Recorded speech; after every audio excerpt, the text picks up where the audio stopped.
Well, let's begin. All right? We will pray, and then we'll begin. Father, here we are tonight, and we want to learn more about you. And we want to learn more about your word. And we ask that you, as always, work on us, work on our hearts. We give you glory and honor tonight, for you are worthy. Amen. All right, we're gonna have a great evening together, and we're gonna learn a little Hebrew, and we're gonna read a little Hebrew. I hope that those of you that are online got your notes, and you'll be able to look at the notes and look at the Hebrew on the notes and all that. So here are the words we're going to look at tonight. I think you win the award. You get the last one. Here are the words that we're learning tonight, okay? Now, what I want you to do is cover up all of the English, so we're only looking at the Hebrew words, all right? And we're going to look at the letters and how we say the words. Okay, there's Harriet. Harriet is there. Coming on. You can come wave. Word number one. There's a dalet and what else? Dalet and a bait and a resh. Dalet, bait, resh. So pronounce that word without looking at the English. Yes, dabar. Okay, dabar. Now, the word under it is dabar.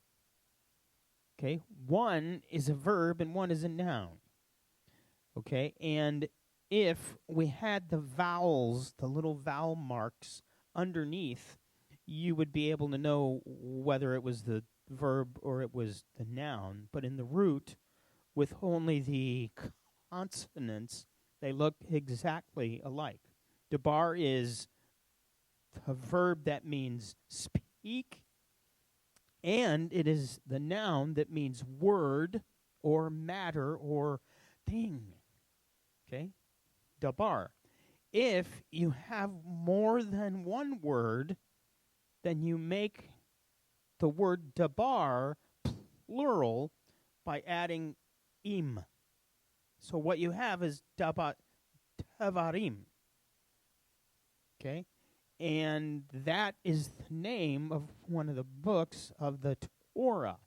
Do you know which one? Deuteronomy. Deuteronomy is named Davarim because Deuteronomy begins, these are the words. So, there you go. Tabar. Okay, the next word, you have a resh and an aleph and a hey. Okay, and that is ra'ah. Ra'ah is a verb that means see. Okay, ra'ah. You guys all with me? Okay, the next word is an aleph and a bait, which is, by the way, the first and second letters of the alphabet, the aleph, bait. The name of the alphabet in Hebrew is the aleph, bait. Okay, and the word is ab, and what does it mean? Father, like Abram or Avram. Okay, Avraham, etc. You know what? Abba is a word that is it Aramaic? Yeah, it's a word that means daddy. Yeah, something like that. Okay. The last word, you have a shin and a mem and an ayin. Okay, the ayin is silent, but there's a vowel sound of ah at the end of the word. So that's going to be shema. Really, it's shama, which is the verb hear and obey. Hear and obey. It's where we, every Friday night, at the beginning of Shabbat, we have those words, Shema, Israel, Adonai, Eloheinu, Adonai, Echad. Okay, it means hear and obey, Israel. All right, now look at the next line under the reading there. Okay? See what we can do. Okay? You're going to go all the way on the right, because we're going to read right to left. So you're going to go all the way on the right, and you've got a vav and a yod and a dalet and a base, a beit and a resh. Okay? It would be, anybody want to take a guess?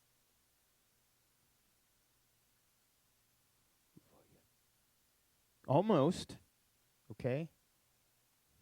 Okay, now, if your vav is a v, remember the vav in certain backgrounds is a v, and in other backgrounds it's a wa. I'm doing v. I could be wrong, but that's what I'm doing. Okay? Vaidabar. Vaidabar. Okay? You already know dabar, right? So you know that's going to be something about a word. Okay?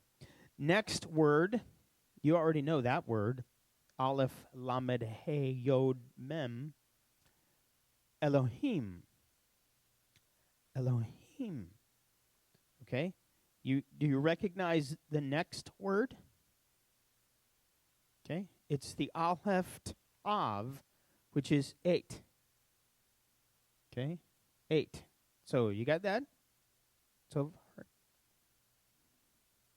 I don't know if you get it unless you go, yeah, I'm getting it. But you're looking at it, and I don't know if you're looking at it and going, wow, I'm getting good at this, or if you're looking at it and going, I don't know, might as well be Japanese. Some of you may know. Anybody know Japanese? Just checking. Okay, next we have Kaf Lamed. Yeah, Kol. And then we have Hey, Dalet, Beit, Resh, Yod, Mem. Huh? Davarim. Davarim. Okay. Is that related to the dabar? Yes. Remember? Davarim means more than one word. So we have words. Okay. Second to last word, you have a Hey and an Aleph and a Lamed and a Hey. Okay. How would you pronounce that, not knowing what it is or how it's pronounced?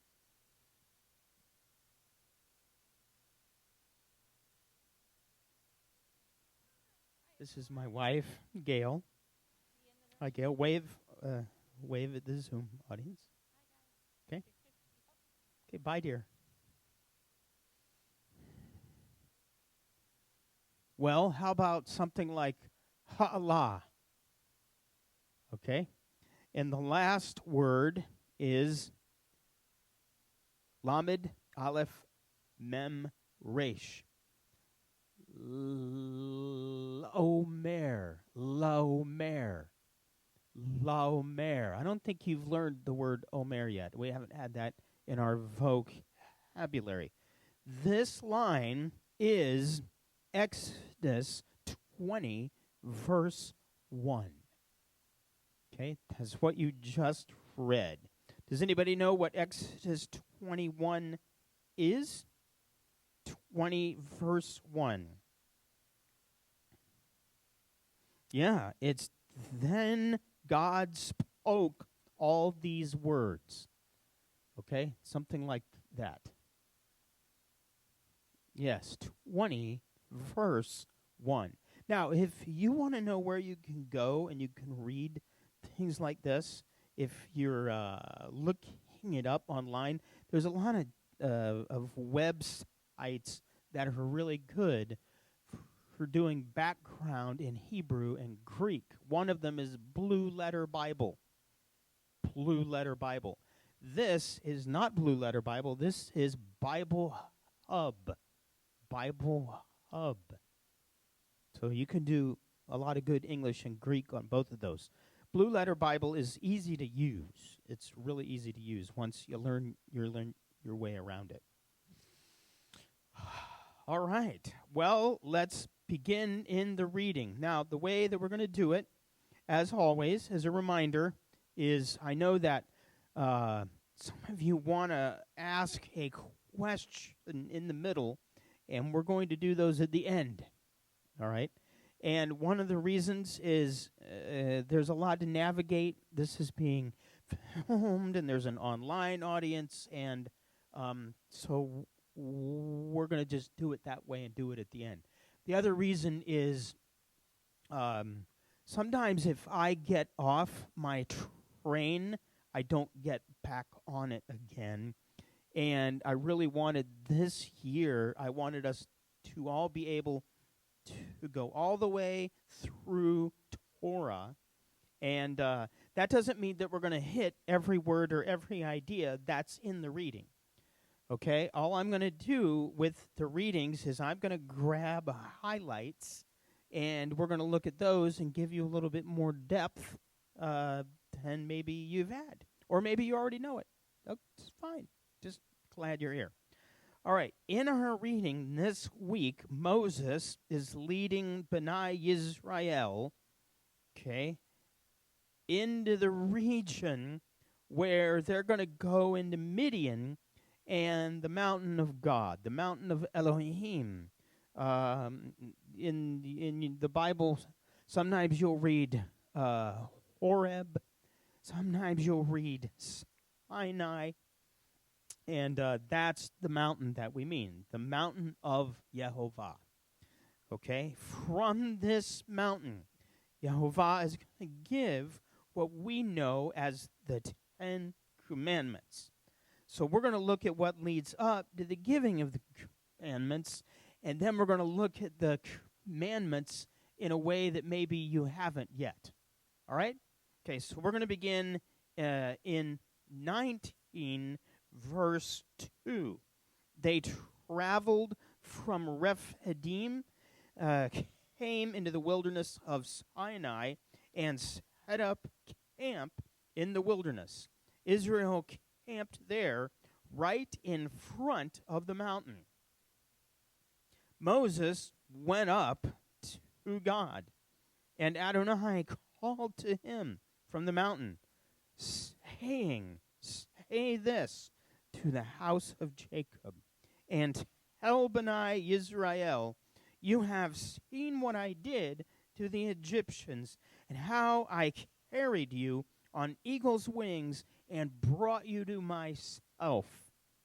What amazing, beautiful words. One of the things I learned is that eagles, and I don't know if there's no other bird that goes higher, but eagles fly very high. And one of the things that they do is if they feel like their young are being threatened, they will fly with their young on their back. Okay, so that's the idea of on eagle's wings. Now, on the next page, you have notes. I mean, you have a map that looks like that. Okay, if you have your notes. And this is a semblance of that map. The way I remember how to draw it is it's like rabbit ears, right? Okay, so here's what we're going to do. We're going to begin in Egypt. By the way, up here is the Mediterranean, the Great Sea. And over here, north, is the land of Israel. But we're going to look at Egypt, all right? And where the Israelites were, and what we read is the land of Goshen, was up here in the northern region, okay? And if you have an English Bible that has maps in it, or you may have learned this, when you were growing up or wherever, you learned that the route of the Exodus was something like this. There's a swampy, boggy region north of the Gulf of Suez. Okay? And this is what I learned. What I learned is that when Israel left Egypt, they went through that boggy region, and that was where God parted the waters. Okay? And the waters are not very deep there. It's one of the things which is, when you read what you read, it gives you the idea that there's a wall of water, and I always, thought, well, that wouldn't be a very high wall, And then I heard that the miracle, this is the way I heard it, was not that they parted or the waters parted, but that all of the Egyptians drowned in water that was only waist deep. Okay, but that's what I learned, okay? Then, there's another idea. The other idea is they went down and they crossed the Red Sea at the Gulf of Suez. This is like the normal evangelical idea. And then they went down, both of these ideas agree, they went down onto what now is known as the Sinai Peninsula, and the mountain is right down at the bottom of that peninsula. So they went into there, and this is where all the action happened that we're going to read about now, okay? Then later, they went up that way, up north, and went that direction into the wilderness in order to get up to the land of Israel, okay?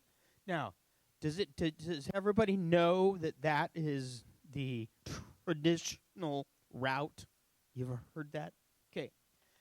There is another idea.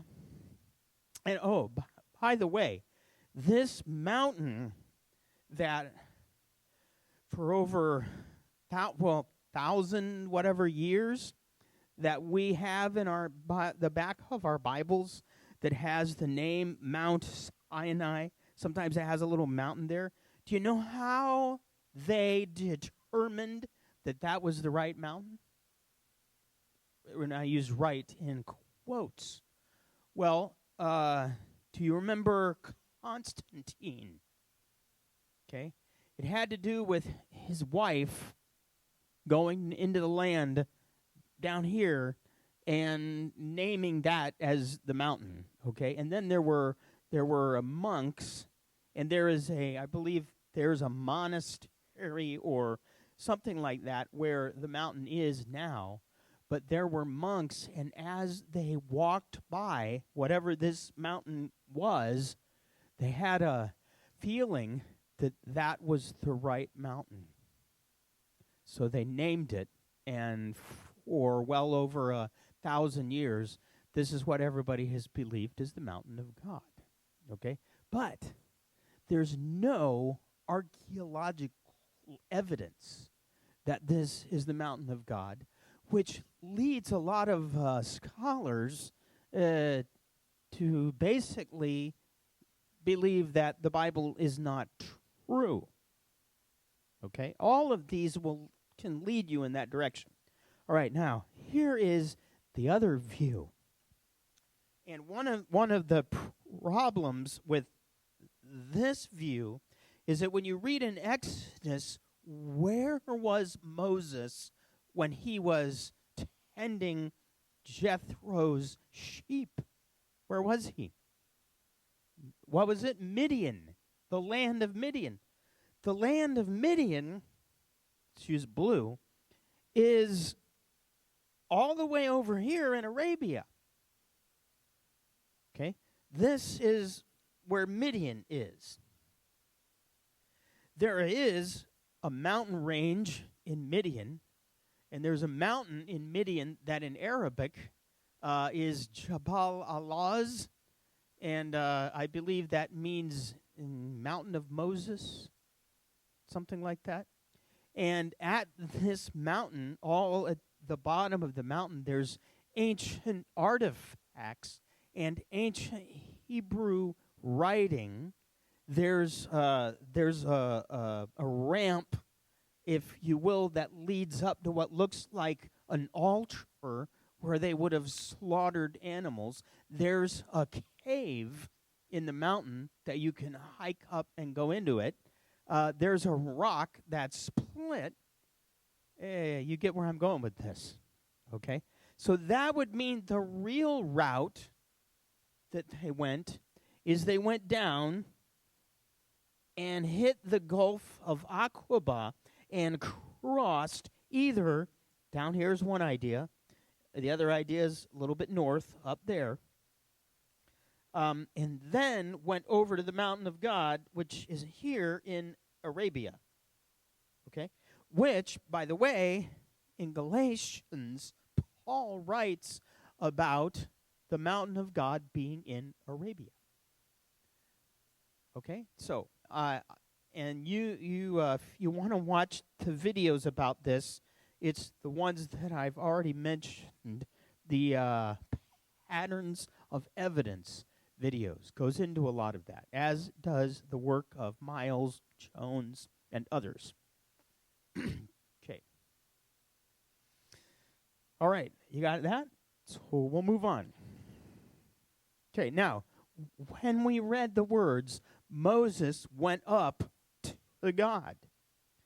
That mountain is, you can get up that mountain in a day. I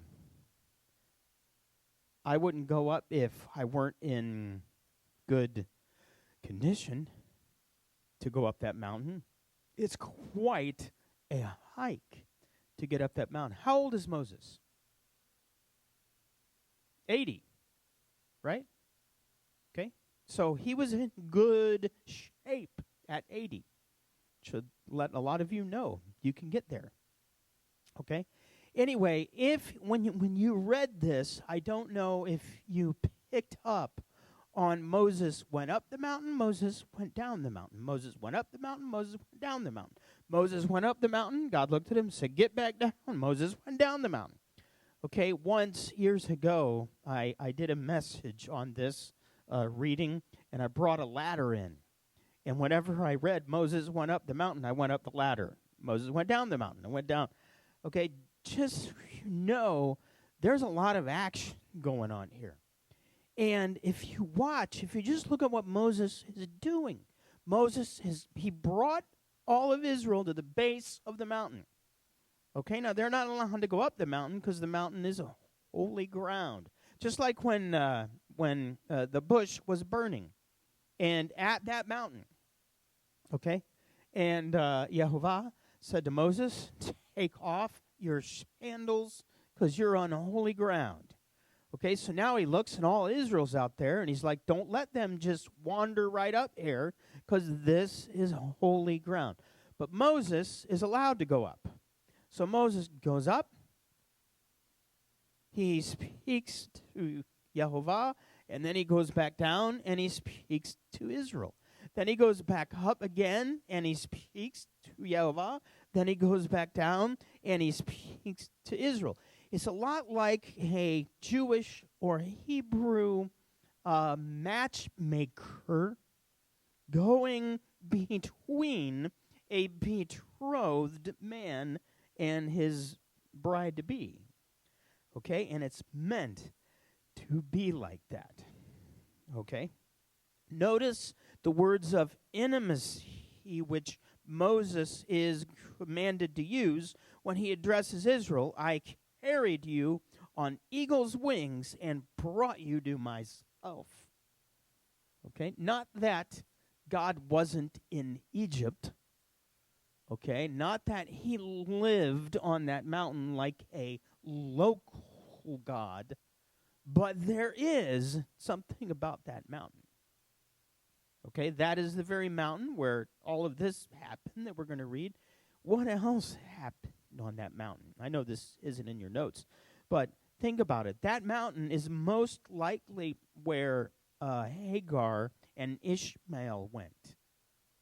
That mountain is most likely where Abraham went and he heard God's voice on that mountain. That mountain is where Elijah went. Remember?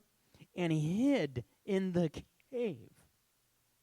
So that mountain has a lot of history. There are a lot of scholars that believe that Paul, when he went into Arabia, and he was there for years, I believe, in order that he could learn about Yeshua, that he went to that mountain.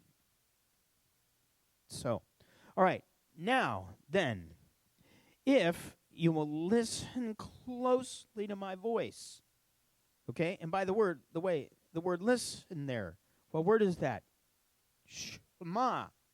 If you shema my voice and keep or guard my covenant, then you will be my own treasure from among all people, for all the earth is mine. So as for you, you will be to me a kingdom of Kohanim, that's priests, and a holy nation. These are the words which you are to speak to B'nai Israel. Okay, now, notice there is a promise that is given here. You will be mine. You will be my peculiar treasure. And you will be a kingdom of priests and a holy nation. That means you'll be unique. You'll be set apart. And you'll notice in the Bible, whenever God does that, whenever he makes something holy, there's a reason. Okay, it isn't only so it can be holy. It's made holy, and there's a reason why it's made holy. It's either going to be used in worship or it's going to be used in ministry. Okay, and you'll see about that a little later. But this promise has conditions. If is the word there. If you listen to my voice and keep my covenant, then you will be my own treasure from among all the people. And the reason is you will be to me a kingdom of Kohanim and a holy nation. Dennis Prager, in his work on Torah, writes that Israel is chosen to spread knowledge of God and his moral law to all of humanity. The task of a priest is to minister to individuals and bring them closer to God. So we need to remember that Israel, yes, is chosen by God. Okay, but there's a reason. And it isn't, because we'll learn this in Deuteronomy, it isn't that Israel's better than anybody else. Okay? It isn't that Israel is larger than any other nation. It isn't that they got everything together and everything going for them. No, it isn't any of those reasons. Okay? In Deuteronomy, you read about what God says about Israel. He's like, no, you're like the littlest of all. I don't know why, but this thing just came to my mind. Why am I such a misfit? Remember that? Okay. Israel is a little bit like that, right? Wherever they go. But remember, God always keeps his word, and he gave his word to one man, Abram. Okay? He gave his word, and now we're watching as the word that he gave is worked out. Now, did Israel keep their end of the if? No. Okay? Not at all. I mean, they broke the covenant over and over and over again. That's what you read when you read the Tanakh. It's all about Israel's unfaithfulness and God's long suffering. Okay, but as always, God has a plan, right? All right, let's keep reading. Verse 7. Moses went and called for the elders of the people and put before them all these words that Adonai had commanded him. And all the people answered together, and they said, everything that Adonai has spoken, we will do. Then Moses reported the words of the people to Adonai. Okay? Up and down and up and down he goes. Now, a rabbinical understanding of this whole experience is that this was a wedding that was about to happen. And this was Yehovah, God, what is the word, luring or drawing his bride, Israel, near and giving Israel a ketubah, which is a wedding document. And it's used in Judaism to this day as a wedding document. And the wedding document is what we're going to read, that is the commandments. Okay? And here it was. And in those wedding documents, what you have is you have the words of the groom, this is what I'm going to do. And then you have the words or the expectations of the bride. And this is what you are going to do. Okay? And that's exactly what God was doing. Okay? So then, moving on, the words of Moses, be ready, speaking to all of Israel, be ready for the third day. Just think about that for a minute, all right? That's amazing. That early in the Bible, we're reading about this third day. We've already read about it, okay? And for on that day, on the third day, Adonai will come down on Mount Sinai in the sight of all the people. Wow. Your groom is going to be revealed on that day. Now, as there are a lot of patterns in the Bible, this idea of the third day is one of them. And I listed not all of them that are in the Bible, but I made a list of a lot of them. Okay, it was on the third day, the earth brought forth vegetation. That was life, right? Okay, on the third day, Abraham looked up and saw the mountain where he was about to offer up Isaac. When he said the words, we will go up there and we will worship, and then we will come back down. Remember? On the third day, we read that Joseph released his brothers out of prison in Egypt. Okay, and it uses those words. On the third day, Yehovah is going to speak the 10 words from the mountain. Okay, it was on the third day that the Israelites crossed the Jordan to enter and possess the land. That is in the book of Joshua. On the third day, Jonah was vomited up by the fish in Nineveh. Okay, on the third day, Esther entered the palace of the Persian king in order to end the death plot against the Jews, which, by the way, is why we celebrate Purim, which we'll do on the last Friday of the month, this month, right here. And it's going to be a great evening. Children love it. They can dress up like as Bible characters. You can even do that if you want. Okay? And it's on the third day that Yeshua was raised from the dead. Right? All of those prophetic pictures in the Tanakh all lead up to the idea that, look, I've been giving you this message all along. The third day, something happens. Okay? And usually it means something is about to change in a big way. Okay? So Moses and the people, they meet Yod-Heh-Vav-Heh on the mountain. And the mountain where they now are is the exact mountain where Moses encountered Yod-Heh-Vav-Heh in the burning bush. Because remember, his words to Moses were, you are going to go to Egypt, and you are going to tell Pharaoh, let my people go.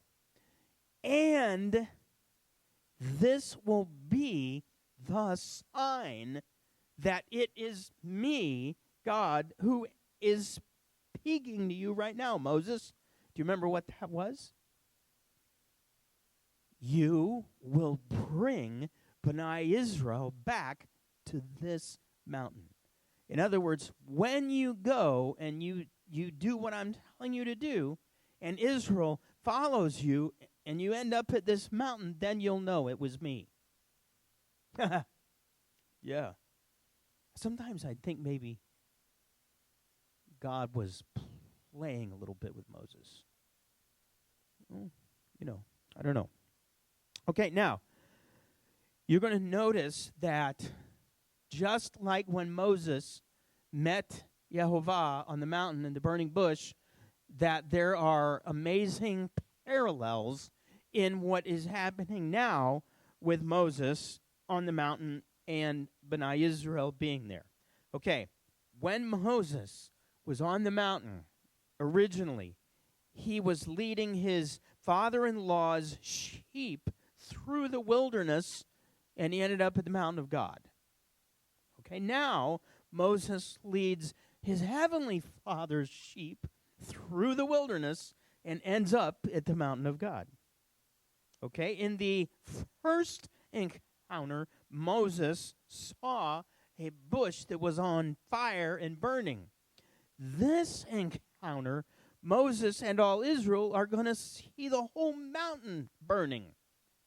Right? It's going to be fire on that mountain, but it isn't going to be burned up, just like the bush.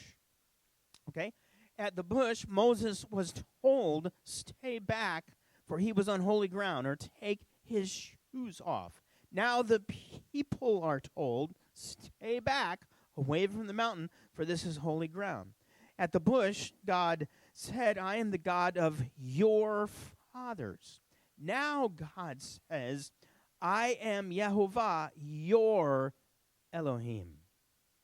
Okay, not just the Elohim of Abraham, Isaac, and Jacob, but the God of Abraham, Isaac, and Jacob, and you, by the way, all of Israel. Okay, at the bush, God said, I have seen the affliction of my people in Israel. Now, God says, I have brought you and bore you on eagle's wings out of Egypt to bring you to myself, which is God's way of saying, you know what? I have been with you. Remember when Moses said, who am I that I would go to Pharaoh? And God said, I will be with you. Now, God lets Moses know, I'm with you. Right? Okay. At the bush, Moses asked what God's name was. He said, I am who I am.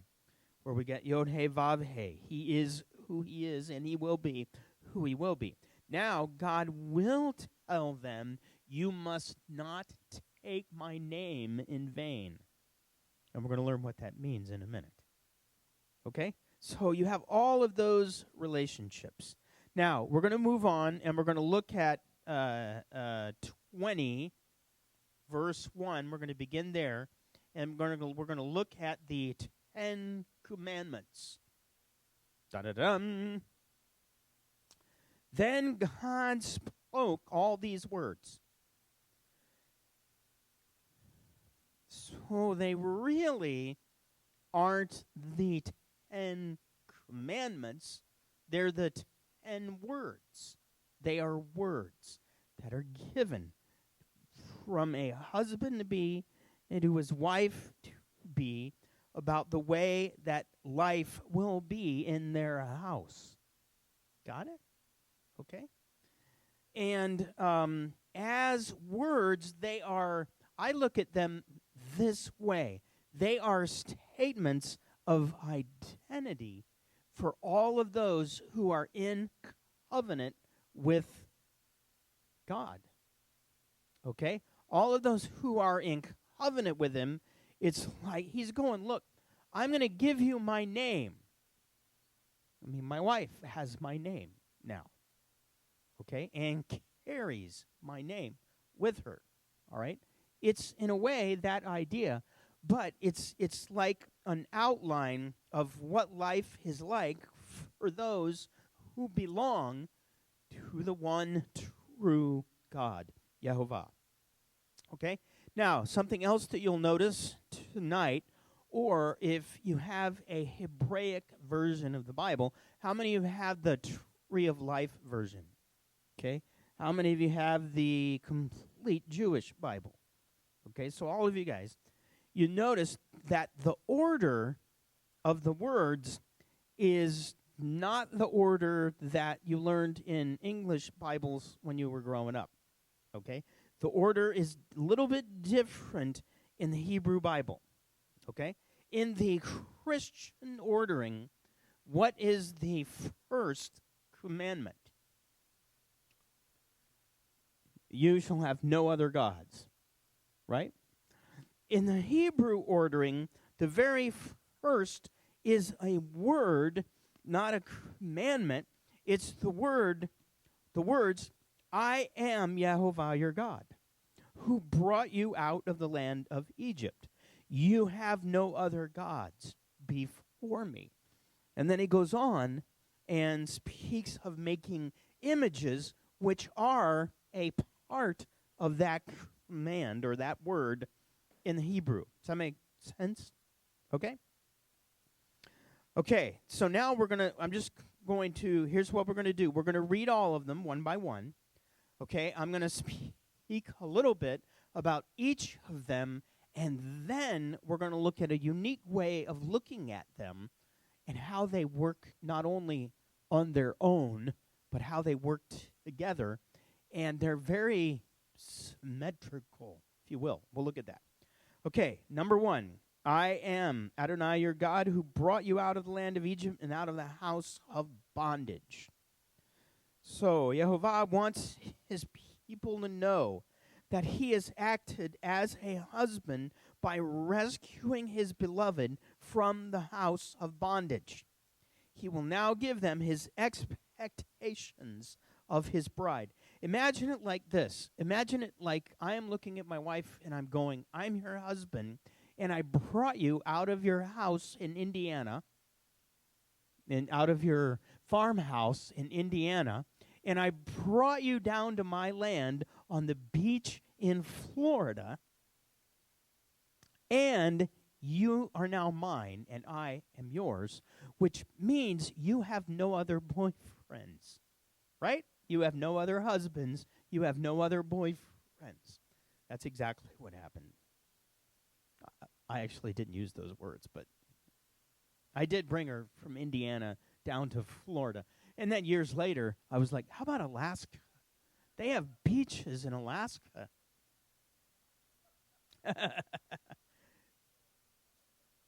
No, well, I'm not going to go there. All right, second one. You shall have no other gods. Do not make a graven image or any likeness of anything that is in heaven above or below or in the water or under the earth. Above, do not bow down to them. Do not let anyone make you serve them. Notice that language. Do not let anyone make you serve them. Well, why would that be in there? Who would do that? How about the Egyptians? Remember who this is written to. Okay, they're right out of this land of paganism where they worship everything. Okay, like animals. And if it moves, there's a god that goes with it. Okay, So I am Yehovah your God. I am a jealous God, bringing the iniquity of the fathers on the children to the third and fourth generations of those who hate me, but showing loving kindness to thousands of generations of those who love me and keep my mitzvot. Okay. By the way, the word that I read in the Tree of Life version there, bringing, in most other English versions is the word visiting. Okay, in Hebrew is the word pakad, and most often it means watch over. Watch over. Okay? In other words, this and the one that we're going to read later in 34, where he hides Moses in the rock and passes in front of him. These words are there as well, okay, that I, Yehovah, I pakad those who don't obey me, or to the generations. In other words, the idea is that God does not punish the grandchildren for the granddad's sin. If he did, he would violate his own Torah. Because it is written in Torah that everyone is punished for their own sin or by their own sin. So, we'll look at that in more depth when we get to that chapter. Okay, but the idea is that he watches over the offspring of those who break covenant with him. Okay, lest the damage be greater. Okay. All right, number 3, you must not take the name of Adonai your God in vain, for Adonai will not hold him guiltless that takes his name in vain. What does that mean? It means this is like an unforgivable area here, taking his name in vain. But what does that mean? It's a big deal, but what does it mean? The word take is the word tisa, which means carry. In vain is the word shav, which means empty, void, or false. So a better way of reading this is you must not carry my name falsely. In other words, the one who claims that they're acting in my name, but they're not walking in my ways, is taking my name in vain. That's what that means. It doesn't mean what you heard that it meant from, not that that's good to do. I don't want to do that either. But that way misses the depth of the idea of this. This isn't about a word that you oops. Okay? That isn't what this is about. This is about having his name but not living his way. Okay? He will not hold them guiltless who do that. In other words, God knows if you're lying about it. Him. And your relationship with him. You're not going to fake it. Okay. Moving on. Number 4. Remember Yom. What is that word in Hebrew? Yom. Day. Remember Yom Shabbat to keep it holy. You are to work 6 days and do all your work. But the 7th day is a Shabbat to Adonai your God. In it you shall not do any work, not you, nor your son, your daughter, your male servant, your female servant, cattle, the outsider that's within your gates. In 6 days Adonai made heaven and earth, the sea, and all that is in them, and rested on the 7th day. Thus Adonai blessed Yom Shabbat and made it holy. In other words, that day is unique. Well, does that mean that I can't have my Shabbat on Monday? No, you can have your Shabbat on Monday, but that isn't this Shabbat. right? This is a day. This is not an idea. It's just the way it is. It's like an appointment that you have with your husband. You have a date. Guys, I know this is hard for you, but stick with me. You have a date with God, okay? And your date is going to be there Saturday morning at wherever you're going to eat breakfast, and they're going to meet you there. And you're like, yes, I want to do this, but you're not there Saturday morning. You're there on Monday. So you call, and you're like, hey, where are you? And he's like, I'm home. You got the wrong day. Okay. Now, I recognize, I don't want to go way with it. I recognize those of us who've never done this, we didn't know this. Some people even learned that Sunday is the Shabbat day, and the reason is some guys back in the 300s changed it. And they had the authority to do that because they were, I don't know, guys with authority, big hats and everything, right? Okay, but then when you begin to learn, some people work on that day. They have to work on that day. People that are nurses, they don't always have an option whether or not they're going to work on that day. And so what do? Well, you do the best that you can do. You know, it's always good when people realize and they say, you know what, I'm going to take one day off a week to be with God. It might not be the right day, but you're moving in the right direction. Get it? That's what matters. What matters is moving in the right direction. Okay? Some people have the great, glorious wonder of being able to keep that day. Great. Do it. It matters. Okay? All right. Where are we? Yeah, Shabbat. Okay. Oh, by the way, how is a day in the Bible, how's a day determined? It's evening and morning, but what is it that determines it? The sun. The earth goes around on its axis once. It's one day, right? But it's the sun when you're on earth. Okay, what about the month? The month is determined by the moon. Okay? This day, Shabbat, is one day a week. Okay? And it is not related to either the sun or the moon. Why is that? Because it's Yehovah's day that he made holy, and there's no moon worship or sun worship anywhere near it. Okay? Okay, next. Honor your father and your mother so that your days may be long on the land which Adonai your God is giving you. The word is honor, not love. That doesn't mean that it's wrong to love your mom and dad, okay?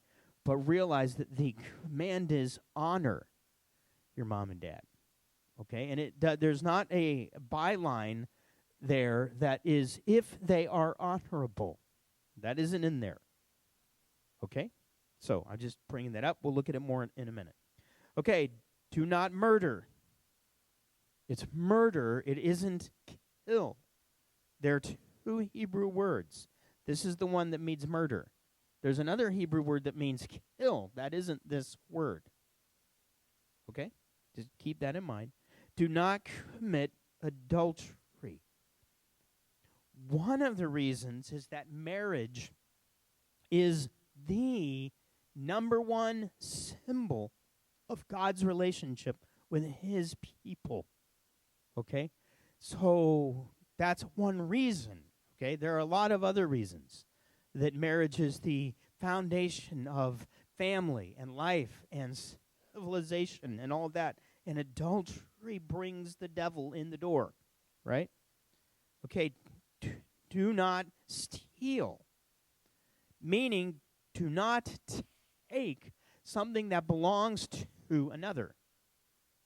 So adultery is a form of stealing. Okay? do not bear false witness against your neighbor. We are to tell the truth in court and all other circumstances about our neighbor. Right? Okay? Last, to not covet your neighbor's house, your neighbor's wife, his manservant, his maidservant, his ox, his donkey, his Audi, or his Hummer, or anything else that is your neighbor's, his gun, nothing. Okay? His snow machines, no. Okay? Covet in Hebrew is lachmod, meaning desire to the point of action. So it isn't like you look at your neighbor's Dodge Ram and you go, wow, that is really nice. And you think, maybe I'll get one of those one day. How do you like your Ram? Okay? That's not this word. This word is, that is a nice truck, and it would look really nice in my driveway, and I'm going to find out what I can do to get it. That's where we're going with that word. Okay? Now, these words are all about our relationships. Did you notice that? They're all relational. Our God is a God of relationship, and everything flows from our relationship with Him. All of our other relationships flow out of that. So, remember Yeshua's words when asked about what is the greatest commandment. Remember? Okay? And he gave these words. The greatest is, you shall love Yehovah your God with all your heart, soul, mind, and strength. And he said you shall love your neighbor as yourself. And then he said this, the entire Torah and the prophets hang on these two commandments. So what I heard is that you don't need to do the 10 Commandments anymore if you believe in Jesus. All you need to do is love God and love your neighbor. Okay? However, my question is, I don't know what that means. What do you mean, love my neighbor? How do I love my neighbor? What do you mean, love God? How do I love God? Doesn't anybody ever ask? They just hear the words, love God. Oh, all right, I love you, God. I love you. And they don't realize God outlines in His Word, this is what you will do if you love me, right? Okay, and if He's going to be the husband, and you're going to be the bride, and you're going to live in His house, then what you're going to do if you love Him is you're going to give up your ways, and you're going to learn to live by His ways. So when Yeshua makes that statement, I have a picture in your notes. You can literally think of these tablets that in some Hebrew versions are made of what? What was the rock or the stone? Sapphire. Okay? These tables, all right, there's two of them, and they hang. Each of them hangs on either love God or love your neighbor. Okay? The first 5 are love God. The second are love your neighbor. In other words, this is how you love God, and this is how you love your neighbor. The rest of the Torah that we're going to read is how to do the 10 words in their life, in their situation, as you're reading it. Okay? So that's tied an idea about hanging on. Okay? I heard it this way, that the 10 words are like a table of contents to the rest of Torah on how to love God and how to love your neighbor. It's all in the book. Okay, now, this is what is neat. It's all neat. I mean, I could stop right there, right? But this is what was neat. This was pointed out to me by a guy named Mark Biltz, and it was pointed out to him by a rabbi named David Foreman, who has a lot of good Bible studies online. But not only do the commandments work as 5 on the left and 5 on the right, okay, but they work not only vertically up to God, but they work horizontally with one another, okay? That's what we're going to look at. So you have number 1 over here, and then you have number 6 over here. We're going to look at how those are related to one another, okay? So, number 1, I am Adonai your God who brought you out of the land of Egypt, out of the house of bondage. Number 6, do not murder. So how in the world are those related? Okay, on the one, we have the command to you recognize Yehovah as your Elohim, your God. On the other, we have the command not to murder. Well, the Bible tells us that human beings are made in the image of God. Okay, we are unique among all living creatures on earth. We are forbidden to murder or do away with our fellow human.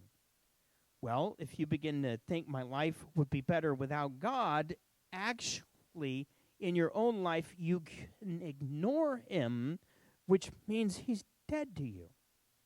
That's how they're related. Either he's your God and he's alive to you, or he's not and he's dead to you. Okay? So there's a relationship there. And there's a principle there. Don't do away with God or others. We were meant to live in relationship with God and others. Okay. You shall have no other gods before me. Do not commit adultery. In a way, those are obvious, how they're related to one another. But adultery is when you mix something or someone else into a relationship that doesn't belong there. Okay? When Israel turned to other gods over and over again, God looked at them and said they were committing adultery. Because these are sacred relationships. The one with our Heavenly Father and the one with our husband or our wife on earth. As Paul would write about later, okay, just as a man and a wife are married and considered one flesh, Yeshua and his community are to be married and considered one. Remember Yeshua's words when he was praying in John 17th chapter, may we all be one. As I am in you, and you are in me, and they are in me, that we might all be one. That's the marriage analogy going on there. Okay? Now, next, number 3. Oh, by the way, the principle is honor sacred relationships. Okay? Next, on the one on the left, we have you must not take the name of Adonai your God in vain. On the right, it's do not steal. In Hebrew, stealing literally means kidnap or carry away. So when someone carries away something from you, you are violated, if you will. So what does God have as the expression of himself in the world, his name, which you carry with you wherever you go? To violate that is a form of stealing or kidnapping. Okay? Don't violate one another. Okay, next, remember the Shabbat day and keep it holy, and do not bear false witness against your neighbor. How in the world are those related? Well, the reason is that in the Bible, Shabbat is a sign. It's a testimony. Okay? And it's supposed to be that way for all generations. Okay? He set that day apart as a way of recognizing who he is and what he's done. So when we honor it, we are telling the truth about who he is, that he is our creator, and in that way we are to tell the truth about our neighbor, so we don't bear false witness. Okay, you with me? Okay, and the last together, honor your father and mother, do not covet. Okay, this is a little bit deep, okay, but it works like this, okay? Number one, you may have wondered why in the world is honor your father and mother? Why would that be on the vertical, the loving God list, rather than the loving your neighbor list? Well, that's easy. Honoring your father and mother is a way of recognizing that your mom and your dad brought you into the world. They had a hand with your Creator in giving you life, and as that, there is an authority that is there, that when you honor that authority, you are literally honoring your Creator. And by the way, when you live that way and you honor your Creator, you are going to be more healthy. Thus, you will live longer. That's the idea. Okay, now, we'll go on. How in the world does honoring parents have to do with coveting? We'll go back and look at the coveting commandment.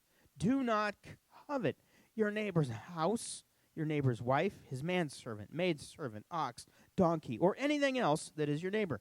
Notice how detailed that is. Okay, I mean, he makes a rather long list of what not to covet that basically means anything. Okay? Think about this. Now think about this. Why do we covet other than being greedy or envious? But why even that? So here's the idea. Let's say you have a neighbor named Bob. Is anybody here named Bob? Okay, good, that it won't offend you.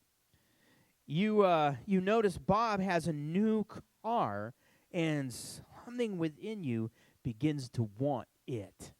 You don't just want your own, you want Bob's. Okay, because you notice that Bob drives around in that with the top down and the music going, and you're like, man, Bob is cool. And one of the things that makes him really cool is he drives that really cool car. Maybe if I get a really cool car, I will be as cool as Bob. And think about this. So basically what that means is I don't want to be who I am. I want to be Bob. I want his house. I want his wife. I want his whatever. I want his life. I don't like my life. I want his life. So in a very real way, coveting is like doing away with yourself. It's like looking at your mom and dad and going, I wish that I was never born. Do you hear anybody in the Bible using those words? Job. Right? Okay, so the idea is coveting is related to honoring your father and your mother, because both of them, when you disregard those words, you are behaving in a way that speaks. You do not love who you are. You do not love that you were brought into the world. Hence, you do not love your Creator. So don't do away with yourself. Okay, you're here for a reason. God made you. He loves you. All right, it's His design that you are here. Now, I end tonight with the words from the letter of John about how awesome His commandments, His mitzvot, His words are. Okay, he says this. Yes, this is in the New Testament. All right? We know that we love God's children by this, when we love God and obey His commandments. there's that relationship there.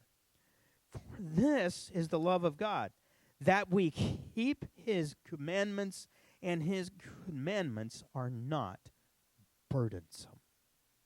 Hallelujah. Okay, I'm going to take a breath and a drink of water and then see if you have any questions. I'll come right there. Your hand was up. Wait till we get the mic, and then when you get the mic, everybody look at me. I used to teach middle school. Look at me. Everybody look at me, okay? When the mic is moved away from my mouth, you hear how different that is? So when you're holding the mic, I just need you to hold it there so that everybody can hear and everybody on Zoom is able to hear as well, okay?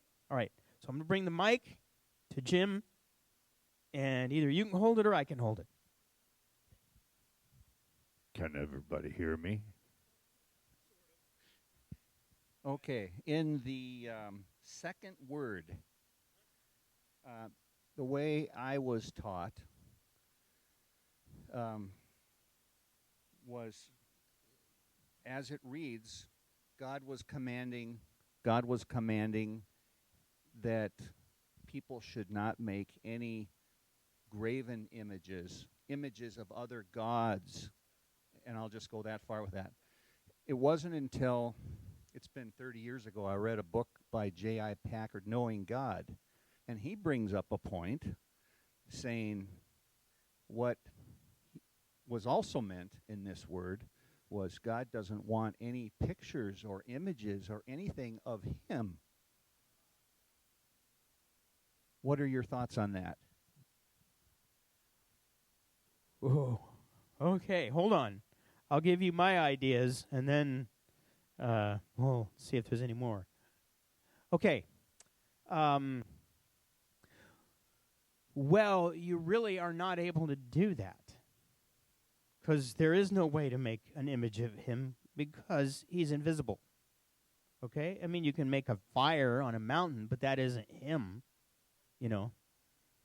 Yeah. You could do that, right. And I think there is validity to the idea that that is not something that makes him happy, is having images of him.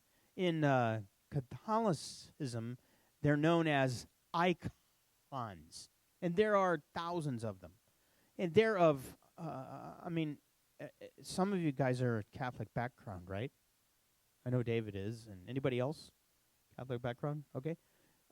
So I've been in when we went on a conference in Italy about a year and a half ago. We went and we visited all of these early Roman churches, and there's no words for it. It's just there. It's just there's images everywhere. And so I think it's reasonable to think, well, look, they were being delivered out of the land of Egypt, where there were images everywhere. Pyramids, okay, animals, all of those images everywhere. God did not want them to make images that would, A, remind them of those gods, and B, limit him, okay? An image limits, right? So, now, I will go on and say that idea and that command isn't only about making images, it's about having idols in your life. So anything can be an idol. We make gods out of everything. Medicine can be an idol, right? That doesn't mean that I'm saying you should go home and get rid of all your medicines, but it can be an idol in your life, all right? Science can be an idol. Football can be an idol. Apparently there's a game sometime in the next couple of weeks. You see, anything in our life that's a barrier between us and our God, is an idol that we're not supposed to worship. So, okay. Do you have a question or do you have a comment? Wait, they can't hear you, so I'm going to bring you the mic.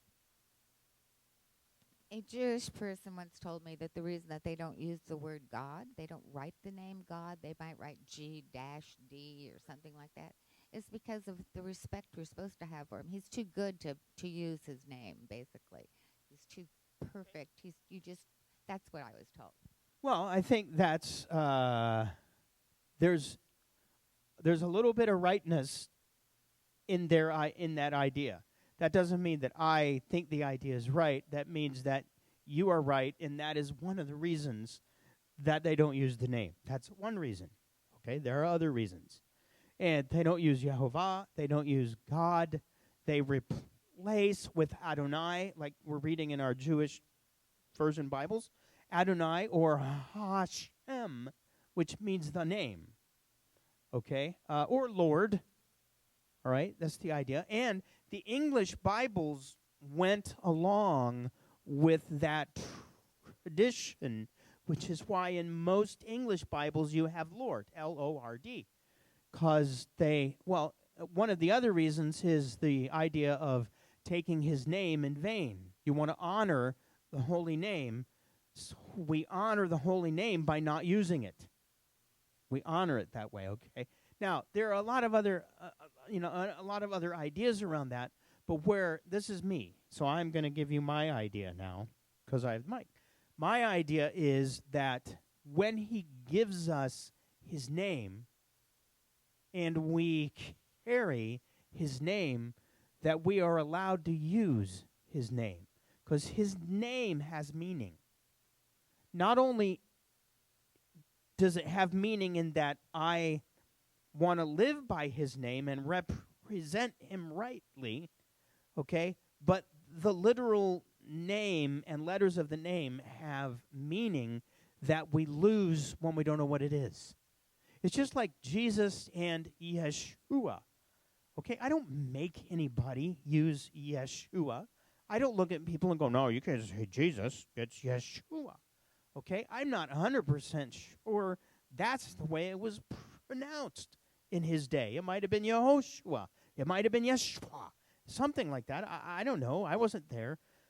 But the idea is if you know that his name was Yeshua, it connects the name with Yehovah and with the word in Hebrew, Yashah, which is the word salvation, and you make the connection there that whenever you're uttering that name, Yeshua, you are literally uttering in Hebrew salvation. Yehovah saves. Jesus, is it bad? Well, I don't know. I mean, I've heard ideas. There's a lot of ideas. Well, background is evil. It came from this, that, and the other.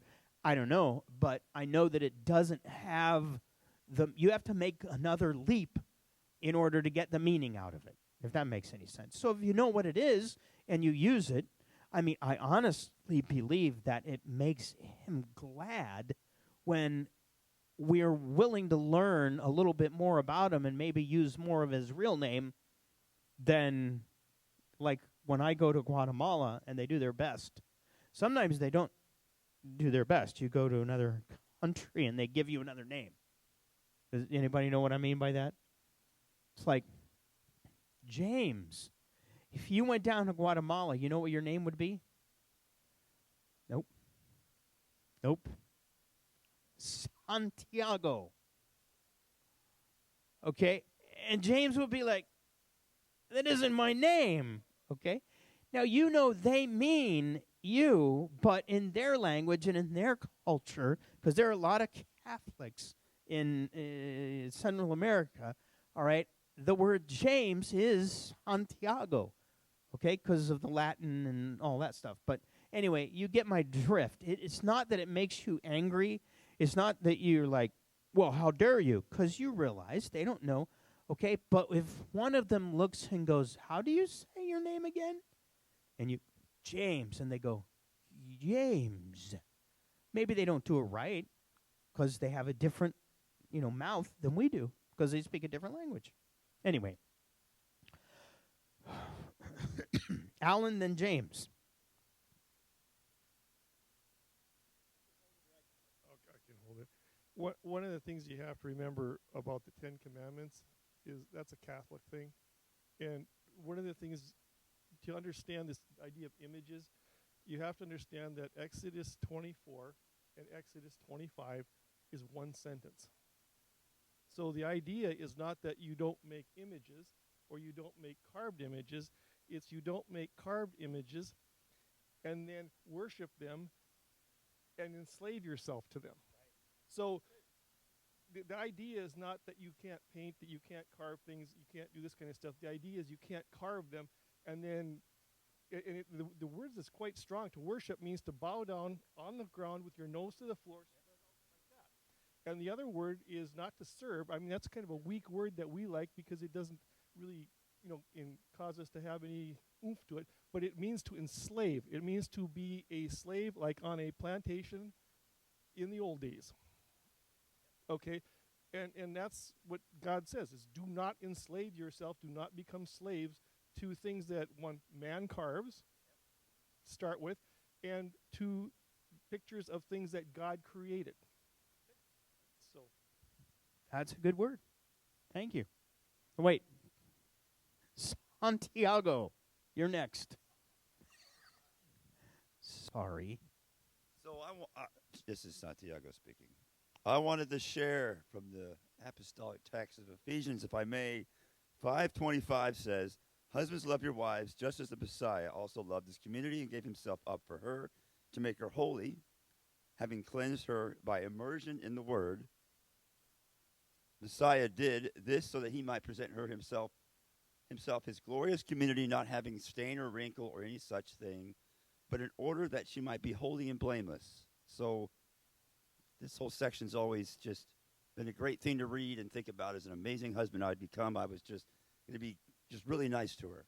But it never made sense to me. And I love this discussion we just had about taking the people out of Egypt and the 40 years in the wilderness and just bringing them forth to learn about his ways and to make them holy and spotless, without wrinkle or any such thing.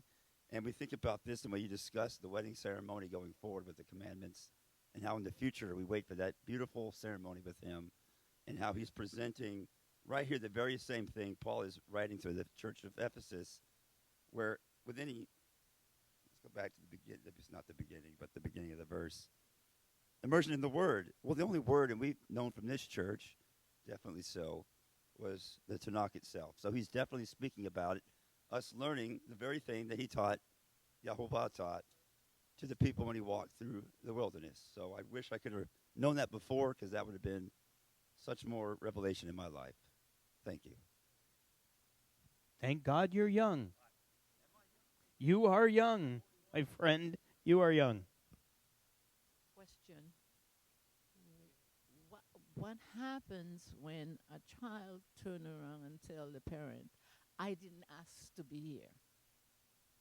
Okay, now you're going, Freedom Night is a good room to get that question answered. But I'm going to help you right now, okay? What happens when a child looks at a parent and says something like, "I didn't ask to be born"? Okay, what do you mean what happens? You mean what do you do? Okay. Well, you, over and over again, what we learn is what you do is forgive them. Right? That's number one. And sometimes you may have to do that every day because the bitterness will come back. That's number one. Okay? Secondly is pray for them, not at them.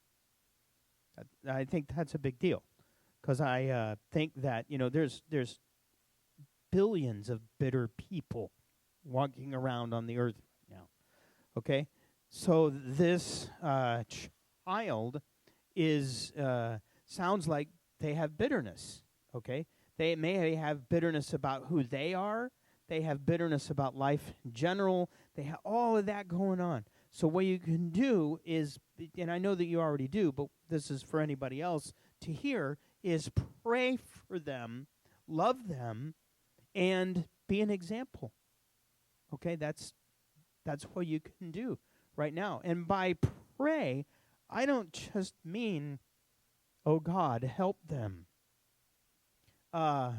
prayer, there are well over 20 words in Hebrew that we have one English word for prayer. One of the Hebrew words that means prayer literally is growling. Okay? Another one is muttering. Okay? Another one is screaming. Oh, you do that sometimes. Sometimes it's good that you're alone when you do that, except you and God. But sometimes that's what we do.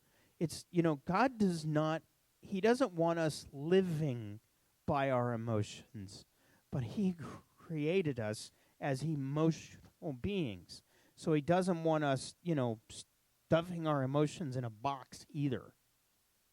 So I hope that helps. So, to be fair to you, I asked this question to Alan last week, and I got his answer, but I'd like to hear what your answer is, too. Okay? So, in Exodus 18, where Moses' father-in-law, Jethro, gives him some wise counsel, I'll just read this part. It says, Moses answered his father-in-law, "It's because the people come to me seeking God's guidance. Whenever they have a dispute, it comes to me. I judge between one person and another, and I explain to them God's laws and teachings." Well, Moses hadn't gotten the 10 Commandments yet. So, did he have a secret meeting with God? Yep. Next question. Do you know, Alan, how did you answer that question? Okay, there's a lot of things to remember there, okay? You remember when they were at Elim, which was in earlier? They left, they went through the Red Sea, and then they ended up at the waters that were bitter at Marah, and then they went to Elim. And if you read in there, it says that there at Elim, Moses gave them mitzvot and judgments. So he was already giving them ideas about how they needed to live. So you have that going on. Then you have this idea, which I believe is worthy of our thinking about at least. Okay. This is a little bit... Look, when I use the word rabbinical or rabbis believe or something like that, that doesn't mean that they're right. It just gives us a broader view to realize, wait a minute, Yeshua is Jewish.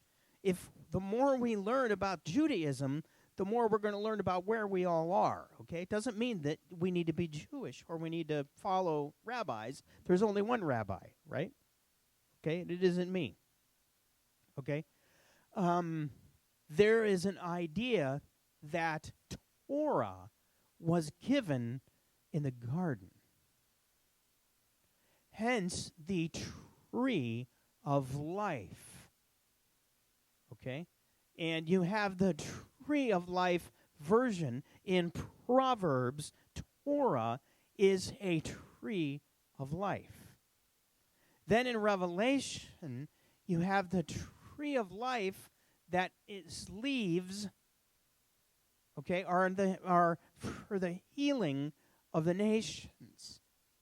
And then in Isaiah, you have the word that there will be a day when all nations will go up to Zion, and the law, the Torah of Yehovah will be given to them because they'll be crying out for it. And they will beat their swords into pruning hooks and all that. Okay? And so the idea is there is a measure of Torah that was given to Adam and that was handed down so that no one knew what was a clean and what was an unclean animal. so that Cain knew about murdering, Abel, that look, God said, sin is at the door. So they knew. Abraham, we know Abraham when we read in Genesis 28-ish, that God said to Isaac that his dad, Abraham, kept my mitzvot, my commandments, my judgments, my ways. Okay?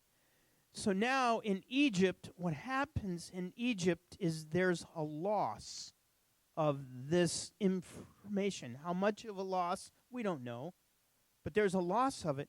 So what they had handed down orally now was written down, because now it's going to be a ketubah. So it wasn't like this was all brand new, but it was like, this is written down, and we're going to, look, if you do this, then I'll do this. And so it was a deepening of the relationship. Now, I don't know if that's what Alan said or not, but anyway, he said yes. Good. Okay, one more. Yes, Gar, I will bring you the mic. Yeah, my question is, don't we use God's name in our conversations a lot? Like if I say, I am John Martin, or if I say, I am going to the store, isn't that the same? I am? Oh, what a great question to end on. Well, I think that is a good way to bring out how related, or how he is, wants a relationship with us enough that his name is a little bit like breathing. And Paul writes, he's as close as your breath. Okay? So when you think of it that way, yeah, sure. I am Pat Hadley. I used his name. Well, he made me, so yeah. All right, let's end. And there, I wrote a little blessing at the end, one line. And so these are the words. May you be empowered to and delight in keeping Yehovah's words close to your heart and your hands and your mouth. Amen. Amen. All righty. We'll do this again next week, and I will say goodnight to everybody online on Zoom, and have a great rest of the week. We'll meet here Shabbat night at, when do we meet? 7. Yep. And, oh, hey, I'm about ready to jump up and down. We're going to be looking at one of my favorite teachings Friday night of Yeshua. You are the light, you are the salt of the earth, you are the light of the world, and don't even let it enter your head that I'm here to do away with Torah. Friday night. Be there.